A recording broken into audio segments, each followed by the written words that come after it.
Munodakara ere munozviziya kuti ambassador vanochakacha gore reshe nematunhu eshe zuwa ngezuwa ndinenge ndeitsvake mumango. Hino nyamashi ndine dhodha remuganga, munodakara ere musharuka? Ndendawo ambassador mwakadini. Aiwa inini kubareba kwega mushuna handina hangu kudai ndimwe. Asi zvichaita. Vangada kuziya kuti dhodha remuganga ndianani, muganga wachona uri pari? Dhodha remuganga rinonzi Chamwaida, tiri kuno kuChipinge. Asi takatekeshera zvedu Chipinge cheshe, takutobata nemamwe matunhu kunana Mutare, zvichinda zvakadaro. Ndikati muchidimbu tomamirire zvakaita. Saka mwati dhodha rinonzi Chamwaida. Anditi apo pakazi Kovheki apo. Ndinogonda Kovheki ndo yakatekeshera kweshe ngoti dhodha tinaro panapa. Anditi chinyi chinonzi Kovheki? Vantu vangada kuziya kuti chinyi ichi. Alright. Zviripo ndezvekuti ichi chikoro chekudzidzisa vanhu nyaya dzekuchaira dzimotokari, chikoro chekudzidzisa vanhu nyaya dzekuchaira mamotorbikes. Ndinofunga kuti tinoendera zvakare mberi tichichaira marori zvichidaro. Saka ndinoti chinangwa chedu isu iri zita rekuti Kovheki. Pamashure tanga timbori nezita taimbonzi Coven Driving School, asi takazongotora zita ranga riri pakambani name yedu chairo ngekuti iro ranga riri trade name. Aiwa imbongenai muzvishanu. Mwati company name kubhuye kuti chiro chinechi chiri registered. Yes. Chinozikanwa munyika. Yes. Yei vandani zvinovanesa kuti vaite company yakarejestwa. Alright. Saka ndoda kuti vaziye zvekuti ambassador vanoshanda nemakambani akadini ari registered. Alright. Mucho register yochoite chinyi Kovheki ndo zviri pamapepa. Tinobonga. Tutsirai zvamwaide kututsira. Pane apa pakazi hai our classrooms are everywhere. Muri kuronza kuti chero panapa ndokona kufunda ere? Munooneke pari se Kovheki? Alright. Ngandi anze zvamabvunza. Tichiti our classrooms are everywhere. In fact, your statement haina kutoperera but takaishotena. Inonzi our classrooms are everywhere provided the place is conducive for learning. Zvinoreva kuti isu takasununguka kwazvo kufambira nzvimbo dzese dzatinowana vanhu vanenge vachida nyaya dzekuchaira, tichivaitisa nyaya dzekuchaira. Kana zvichibvira kuti panzvimbo ipapo tinogona kudzidzisirepo, ndinofunga ndo zvinoreva statement. Saka nekumwe kutaura zvinenge zvichireva kuti we are a mobile school, tinofamba munzvimbo dzakasiyana-siyana. Kunyanzi tinenge tine maoffices, mastations akasiyana-siyana. Sekuti kuno kuChipinge tinowanikwa muChipinge town, office yedu iri nechekuzasi kwekwaOK kubeki kweJet shop. Then kwachecheche tinowanikwa tiriko zvakare paMashati complex opposite kuJoe filling station. Kubechinafu tiriko zvakare, tinowanikwa tiri pedyo neCouncil, the next house iri opposite neCouncil ndo patinowanikwa panonzi paMoyo, ndo patinoitira ipapo. Then kuNyanyadzi tiriko zvakare, kwaChibuwe tiriko, kwaRimbi tiriko zvakare. Izvozvi tiri kutarisira kuti tinenge tiri kuvhura kwaMutare manje zviri pamutemo. Saka ndingati muchidimbu ndo mamirire zvakaita, ndo munzvimbo dzatiri kushandira at the moment. Aiwa ndinobonga. Nzvimbo dzemuri kushandira tadzizwa munoshanda zve nevanhu vakadini ngekuti munzvimbo mune vanhu vakasiyana. Mazera ose. Isu hatina zera ratinoti hatishandi naro. As long munhu asvitsa makore 16 zvichinda kumberi, takasununguka kwazvo kuti tishande naye. Hakuna tingati maximum age. Kana munhu ari kufila kuti anokwanisa kunga achiri kuita zvekudhiraivha ngaauye. Hatitarisani zvakare nekuti maZimbabweans chete. Even vekunze kwenyika, as long vaine mapapers akakwana, those from outside who have their documents, we are very flexible to work with them. The Chinese, the white people from other countries, South Africans and the like, we are very flexible as long they have proper documents. Aiwa ndinobonga musharuka.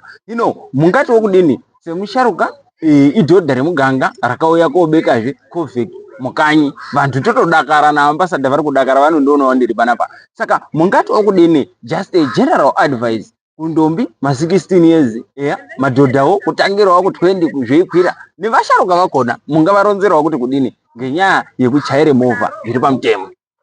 Isu sechikoro chiri registered Covec Driving School tinokurudzira kuti vose anenge achida kuita muchairi akwanise kuita muchairi zviri pamutemo. Tisashupana nemapurisa, tisashupana nemutemo dzese dziri related nemuroad. Zvakare vanhu vacho kutoziva mutemo dzemuroad kuti zvinofanirwa kufambiswa sei. Tinenge tichida kuzadzisa kuti zvinhu zvinofamba sei, kuti vanhu vanzwisise nyaya dzekudini, nyaya dzekuchaira idzodzo. Kurudziro yedu tiri kuti zvitambi ngazviinde kuvanhu.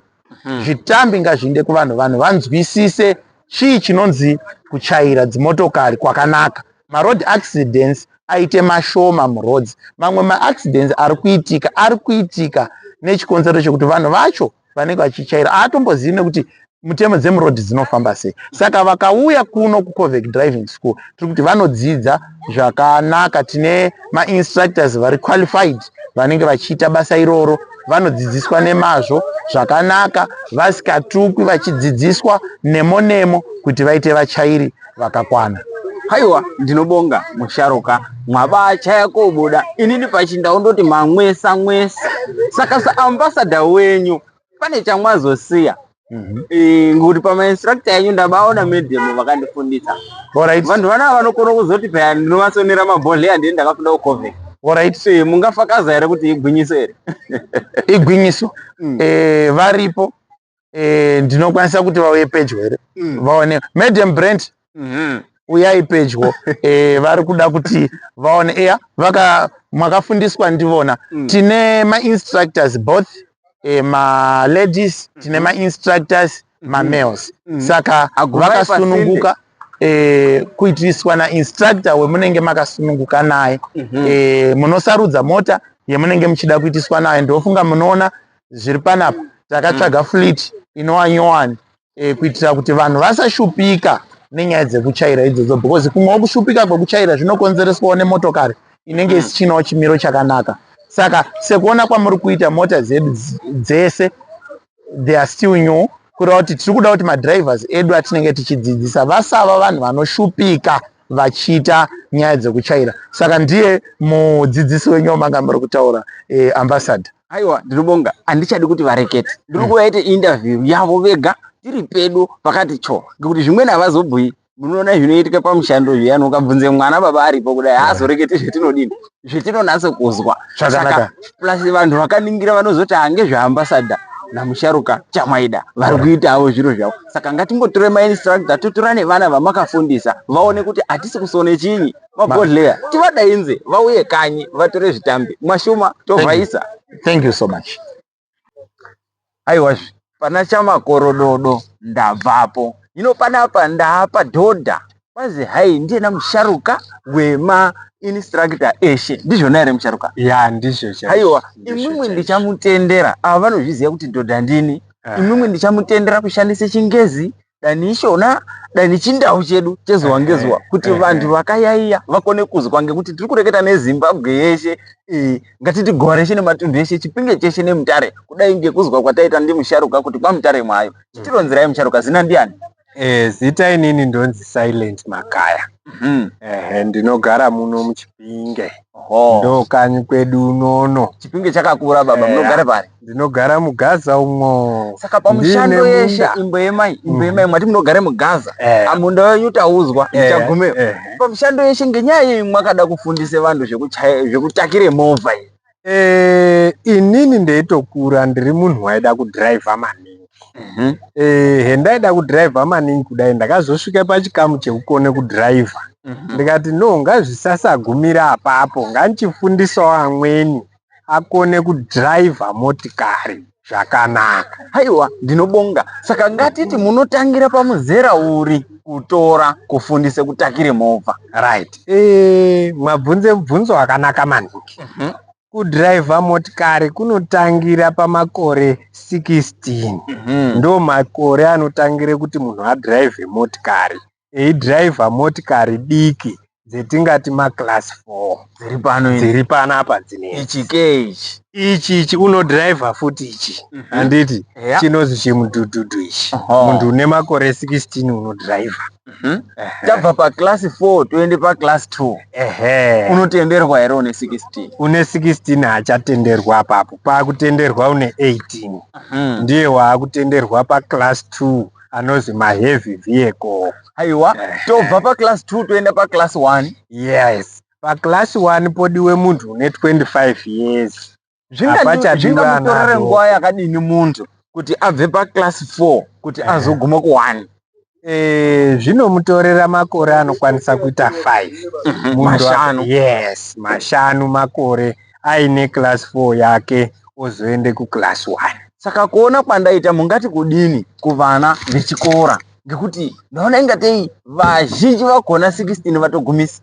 Right, kuvana vechikora ndinoti nini ngavakasire kuuya vaite malicense avo vachine 16 kuitira kuti pavari kupedza chikora nguva inenge ichitoendawo kuti aane 25 achitotora class 1.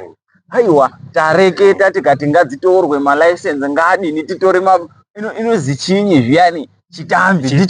Saka chiri kumbotorerwe chinyi chakanakira kutore chitambi, chinyi chakashatira kuchaira zvousina. Ndinoziva zvendinopinda zvipepepe zvakawanda unobaona kuti amachaira akona ane chipepa hapana. Right, chitambi chakanakira kuti munhu unoziya mutemo werodhi. Isusu tinokupa mutemo wekudhiraivha murodhi wemene. Uyezve ukadhiraivha iwewe usina chitambi pakazoite tsaona zvinenge zvashata, ngekuti mapurisa anozode kuona kuti iwewe une chitambi here chekutyaira, unoziya here mutemo. Aiwa, ndinobonga. Ndo paya pandogara ndakabhuya kuti kuba kwakanaka usizi kubatwa. Ukabatwa ndo paunondobhuira nevamweni kuti hey, zviri azvi musaba. Saka instructor vari kuti musachaire movha musina zvitambi. Saka toti chinyi manje? Ngavarumbe kuCovec. Ngendaa yei mwedu kuti varumbe kuCovec? Unono tinopa masevhisi akanaka maningi, zvakabachipa unono. Uyezve mainstructor etinawo unono ane mwoyo murefu wekuti munhu anyase kukona kutyaira mota. Hatituki anhu, tinode kuti anhu akone motikari. Aiwa, ndinobonga zvironzo zveshe zvamatipa. Mwashoma zvakanaka, ndabonga. Ndachipetuka manje ndamuronzera kuti ndinayo ndombi yakandifundisa panapa paCovec. Hino nyamashi tiri teshe ndauya ndikati ndimboya kobonga, ngoti vanoti kubonga kwakitsi kwere mumwoyo. Hino kwangu hakusi mumwoyo manje, kuri paFacebook nepaTikTok nepaYouTube. Ronzai tizwe atete vangada kuziya kuti zina ndiani. Alright, zita rangu ndinaitwa Brenda, ndo zita rangu. Aiwa, pakanaka, taita Brenda. Varonzerei paya, vanofunga ndainyepa. Ndizvona here kuti mwakandifundisa? Aiwa, ndizvo chaizvo. Mwakandifundisire kuri? Kuno kuChipinge. Nekwachecheche. Nekwachecheche. Aiwa, ndinobonga. Saka mungatibhuirawo kuti kudini ngenyaya yemadzimai nendombi panyaya yekutora zvitambi. Alright, so today katodaidza kutaura kuti vakadzi, vasikana, handiti mayoung ages vasikana. License mukore uno haichamiriri munhu wechikomana. Kare taiziva kuti license inotorwa nemurume chete. But nowadays taane inonzi women empowerment. Taakusimudzira vakadzi.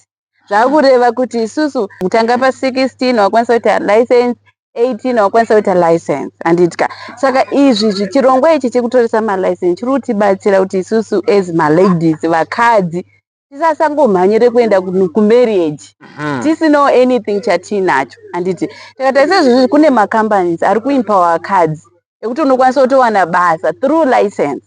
Saka vakadzi ngatirambe tichiuya kutora malicense kwamuri ikoko tinosvika. Imbo yemai mwaida kuamba kuchaya zveshe zvoguma kopera. Muri kuti mimi madzimai, ndombi nemadzimai masungukati eshe ngauye atore chinyi zvitambi kuCovec. Izvozvo zvakanaka, handitika. Saka muri kuronza imimi kuti mudzimai wakukonawo kuchaya bhazi, rori nemovha dodori. Zviro zvakabaanaka maningi. Kumaambulenzi kuyake vanodiwa here madzimai? Vanodiwa zvakanyanyisa, especially kumaorganization ari kuitwa mazuva anaya vari kuita women empowerment. Saka mukadzi wese are able to drive any mota, kubva mota diki, mota hombe, maambulenzi zvambotaurwa naambassador wedu. Saka kuchikora manje isusu tinofundisa nemushwapo kuti ndochaise zvibalo saka vasikazwi ndobashwapura unonoke ndinozwa ingatei izwi renyu rakanyanya kutamba mwoyo wakona wakadai dai zvinobuda ere manje meizofundise masungukati amuchai vantu here unono. Alright, isusu tunoita inonzi handle with care handitsika hatiri kubata chinhu chiri fragile. Maclients edu vanhu vari fragile so tinovabata with what, with care. Handitsika kuno kuti nokudzidzisa whether you don't know how to write, we teach you how to write. Tinokudzidzisa kusvika waita sei wabata license yako uye we have patience. Tinadzo patience dzekudzidzisa mastudent edu kusvika zvaita sei maitizwe mwati munobva kubva pekutanga kuguma zvaita pekutanga ngepari zviya kuti vangada kutoziya paya kuti umwe unofunga uri kutamba kutogara muroro wototanga kutera. Alright, chikamu chekutanga kuti uzokwanisa kutora license tinoita tine inonzi provisional. Provisional ndo yatinodzidzisa kuti ukwanise kuzoita sei kutora license. Uku kubhare mutemo uku kunyora mupato weinyora pashi wondonyore test yakona wopasa. Inini chandakazwa apapo ngeCOVEC ngechekuti akuna unonyora hedini eifoira afunda tapedza todini. Alright, tapedza taane provisional yedu taakutanga uchiita malesson ekudriver iwo atinodaidza kuti mapractical lessons. Then tapedza kuita mapractical lessons edu kana instructor wedu aona kuti waable kuenda kutest woenda unotora license yako pamutaro. Then tatodaro watopedza. Haiwa ndinobonga nganditi inini ndinoneseka maningi zvinganditorere nguva yakadini kuti ndigume kopedza. Alright, tichibatanidza provisional kusvika wazotora license in 2 weeks kune munhu anokasika kubata, 3 weeks kune munhu anoita sei ari slow kuti ariko maslow learner. Saka tinewapo nguva yakaita sei yakareba. Haiwa ndinobonga mwachaya kobuda ino uripo here wamwakambofundisa uri padhuze panapa ndimukweya uye. Yes, ngauye uya mustudent come here. Yes, mazviona kuti COVEC iri kutora isusu ana ambassador yotorazve ndombi dzechidodori wakatobate chini ii provisional handitika wakaemera kuti achifunda achaire movha achiende kotora chini license. Asi ndombi yangu iyi manje ndoda kuti munase kuona kuti nekuchikorayo tiri kufundise vana saka tichachaya ngechingezi kuchaya kobuda. Right, what's your name? Hello viewers, Kunze Kweguta Anna. Yes. Right, Kunze Kweguta Anna, what have you learned from COVEC so far? From this organization which teaches people on driving, guys, trust me, I've learned quite a lot. Oh, I can't describe. I think I just have to say more than the word a lot itself. Okay. Firstly, I have to say, just take a look at me, guys. I'm super young. Very, very young. And I'm being honest with you here. Today is actually Saturday, 25. I started the lessons with them on Thursday. And guess what? I clocked 100. So, guys, this one alone should tell you that, guys, this is actually the best driving school I've ever seen. Trust me, they are super perfect. They have all it takes to be a driving school. I can't explain because of your time. Thank you so much. So, looking at COVEC and your vision as a young lady, why have you decided to take a license or to do these lessons at this tender age? Okay, first and foremost, I would say, as it stands now, personally, I don't have a lot of responsibility to take right now. So I find it fitting at this my young age to at least start to, cut out some of the things that I'll have to handle at the older age. So I find it fitting to get this license here at this my age because firstly, I've reduced something. I'm not mocking or what, but I'm being honest here. Some people, some of the students today, you can actually tell that this person is quite older. Yeah. And then you can still tell that I'm sure for this person to get this provision at this age, it took that person a lot of effort because of age as compared to when the person would have taken the provision at a younger age because of some reasons based. Like, when someone is aging, a lot of things changed. And then secondly, to pinpoint from my own family. I have a brother. He doesn't have a license right now, and he is in his 30s now. He went for a job interview, not for driving, but the interesting thing is he was there, and then of course he was interviewed, and then at last they were like, Mr. Man, do you have a driver's license? He was like, no, I don't have. And they were like, okay, we'll call you. And I'm sure you all know what it means when they say, we will call you. And then he came home and he was like, trust me, I don't know if it's about getting the provision, but a certain probability was saying maybe because some opportunities would have arisen, or they will need you to take some certain responsibility considering driving. So that's what I'm saying, guys. This thing, you can obtain it at a young age. As a girl child, you can do all this. Thank you so much. Thank you so much for elaborating everything about. That was a very good inspiration to other girls just like you. So, yes, thank you, guys. Actually expecting you to reach us from different social sites like TikTok, Facebook, and so forth. ndaronza payani kuti madhodha echisharuka tinodhibanazve nawo panapa paCovec veifunda kutakire chini movha. Musharuka zina ndiani? Zina ndozi Richard Mtisi. Aiwa, ndinobonga. Munobva ngepari? Ndinobva kuBohera uko paBastion Bridge apo. Pachikoro chinonzi Gunura Primary. Pagunura apo. Aiwa, ndinobonga. Chii chakaita kuti mudewo kushanda neCovec? VeCovec ava vakauya pachikora vechiedza kumotivheta vanhu kuti driving yakanakire zvipi. Saka vakomana vechidiki nemhandara isu takabva tazvida, vangabva vatibatsira. Nofunga vakatifundisa kwemazuva 3 chaiwo, asi tanga tabata nokuti vasikana vacho vanokwanisa kudini kudzidzisa. Saka kwakutouya kutonyora kutora chitambi provision ndatanayo pamazuva 3. mazuva 3 basi, kwete kutora gore wechiite chinhu chimwe. Saka mungatiwo kudini kune vamweni vakagara mumakanyi umo vari kufunge kuti pana gunura paya kwakadi kuti cho zvekuti munhu ungatokarakadza kuti uri pagunura azviti kuti utore chitambi. Saka mungavatiwo kudini vanhu avavo?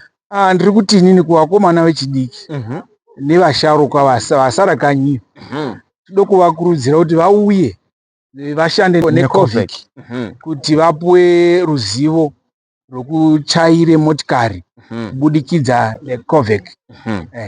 Aiwa, ndinobonga musharuka. Saka ngatiti isusu teienda kodhina, mwazvionawo zvakadini kuti Covec pamadriving school eshe inokona kogume pagunura, yoguma izvo nekwedu dzasi kwarimbi, yoguma izvo kwaana Maria yeibhira anhu kuti uyai mukone kuchaire motikari zviri pamutemo. Covec yakamanaka maonero angu, kudai yakashata ndai handisi pano nyamushi. Inopinde mukati musikasviki chiyungu, vechiise chiyungu mukati imomo, chisvike chiyungu mukanyi umo. Saka tinoti veCovec ava ngavarambe vakadaro, varambe variyo. Zvinotozvitaridza zvega kuti tarisai zvakaite movha dzacho idzi, takuti zviri kushandika. Kuti nevasharuka vasina magodo kwambe kusundidzira kwega mweenda zvichibafamba. Aiwa, ndinobonga. Muri kudzionera kuti nemovha dzakona dzichakangwizira kwemene. Ndakatombongenda mukati kusundira kwega teidini teienda kuchaya kobuda kwega, kusauye koshanda neCovec dzamhamba. Mhamba zveshuwa nengode tungata. Hai, tinokunamatira ambassador varipo, uya kuCovec zviro zvotodini zvohamba mwashuma.